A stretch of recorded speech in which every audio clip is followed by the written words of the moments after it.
Variety magazine, as I'm sure you're aware, is a very important entertainment magazine. And they've picked up the story, and from their perspective, Pablo Hidalgo does not look very good in this situation. And there's a reason for that. It's because he doesn't look good in this situation. He looks like shit in this situation. So once Variety picked it up, a few other outlets have started to pick it up, and this is starting to become a bigger story. And so as it continues to become a bigger story, there has reportedly been kind of a panicky outreach from the people at Disney and Lucasfilm to the person who was the victim in this particular case of this behavior. And they're trying to tell them, oh, well, it was a misunderstanding. Oh, we didn't mean it. We'd like to settle this misunderstanding. And this guy has basically told them, it's like, no. Like, for the time being, I don't want to talk to you. And in all honesty, I don't blame him. There have been instances in the past where I've been on the other side of stories like this. Not as big as this one, but kind of more smaller ones, local ones. And that was basically what I told those people at that time. I said, hey, you know what? I'm done talking to you. I'm done dealing with you. I mean, personally, I can't say this for sure because I can't exactly step out of my shoes entirely and see it from a different perspective. But once you've been on the receiving end of those kinds of panicky outreaches, you recognize exactly how disingenuous they are. These aren't people that are actually intending to, actually make amends for this sort of thing. They're not people who are actually intending to pay any kind of consequence for it. They're looking to repair the damage, to control the damage, just enough that they can continue on and maybe even do this kind of thing again. Maybe they learn their lessons, but more likely they probably don't. But I think that in this particular case, Disney and Lucasfilm, they need to recognize the scope of the damage that's been done. They need to recognize the sheer scope of the unprofessional behavior and the bullying. And Pablo Hidalgo, he has to go. Like, that's as simple as what it is. There is not a good future for Star Wars with Pablo Hidalgo at the company if he's going to act in this way. And in all honesty, he's done it too often in the past to really make anybody think that he's going to change. So if Pablo Hidalgo hasn't been fired as of the time of this recording, and he hasn't, if he hasn't been fired by the time that it finally makes it up to for people to view, then they need to fire him at their next opportunity. Literally, the next time that they see him in the office, they need to take him and they need to make him start packing his stuff. Get out.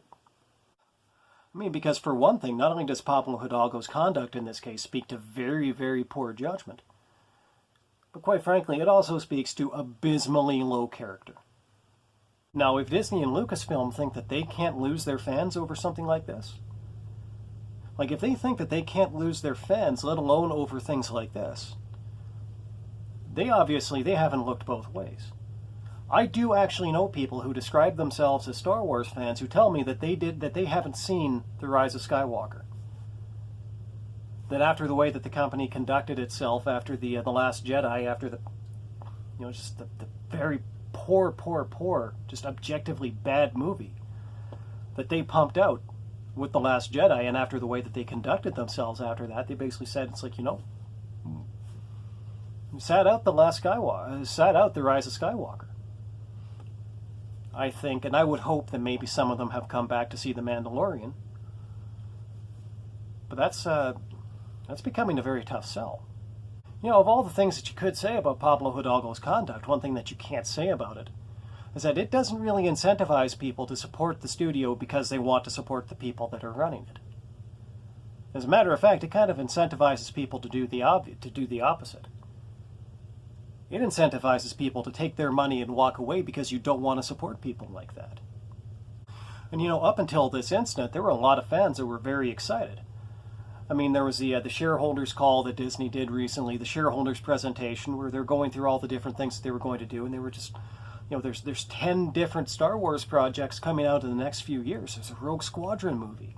There's a Cassian Andor miniseries. There's a Boba Fett miniseries. There's so many things that fans wanted, and that was where people's attention was on until stupid ass goes and does something like this.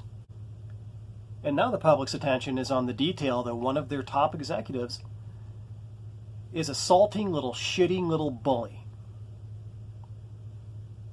And that's not where you can have your attention if you're trying to run a franchise like this. You know, especially one like Star Wars, like I was mentioning previously, where so many of the fans were people who grew up experiencing bullying. Like that's got to be it. That's got to be the death knell for this guy's career at Lucasfilm. Like, he has to go. You know? It's as simple as that, and in all honesty, I wish that it wasn't.